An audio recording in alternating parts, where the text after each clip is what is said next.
This is Janet Gershly with Southwold Scribblings. Now, today I have to ask you the most basic of questions. Drum roll. Thank you. Are you a cat person or a dog person? Bring your heart, bring your dreams. It's time for Southwold Scribblings. Now, I know lots of homes and households have both, but I reckon most people have a preference.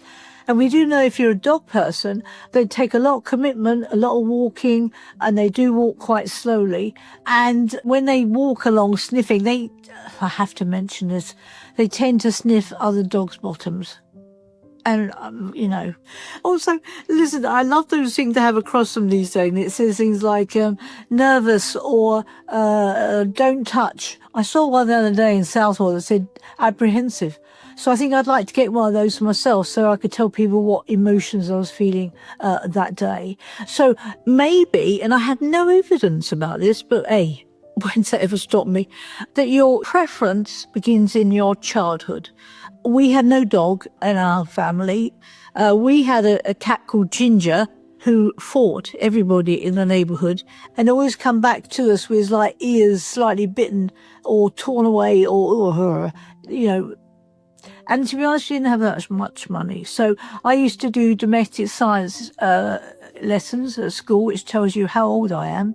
I used to make the revolting foods. I love meringue, so I used to make something called Queen's Pudding, which was, actually, I loved it. It was like jam, I think, and meringue. If you remember this, let me know if I'm giving the right ingredients or if it's a good thing to feed a cat to, because I did feed it to Ginger. And because it was hungry, it licked it up and all went well. And there was a good connection now between the cat, Ginger, me, and my domestic science lessons. So all is well. I also want to talk to you about something that happened to me in Southwold probably a couple of weeks ago now. I was walking along the prom. There was a guy there and he was visibly distressed. I wanted to stop, and so I did. There was not many people around. And I said to him, "Are you okay?" And he said, well, and I could see as I went close up to him, I could see that he's cradling in his arms a small dog. And I said, and he was crying. And I said, "Tell me, how can I help you?" And he said that the dog in his arms was dying and he wanted to give his dog one last look at the sea. I can't tell you. It was so, you felt so powerless. You couldn't help this person, but you could acknowledge it and go up to that man and say, "Can I help?" But you couldn't. And so I just carried on my way.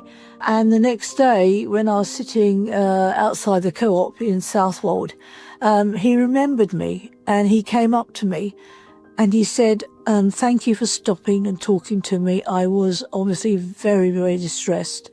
And the little dog you saw yesterday has since died." And I can't tell you how affecting that was and how my heart, was sort of breaking for him. But I was so pleased that I could stop and so pleased he came and recognised me and said thank you. So, wow, that's something that you remember for a very long time because he was so distressed. He so loved that dog. She's got laughter, she's got tears. Janet Gershly through the years. Bring your heart, bring your dreams, 'cause it's Southwold Scribblings. Oh,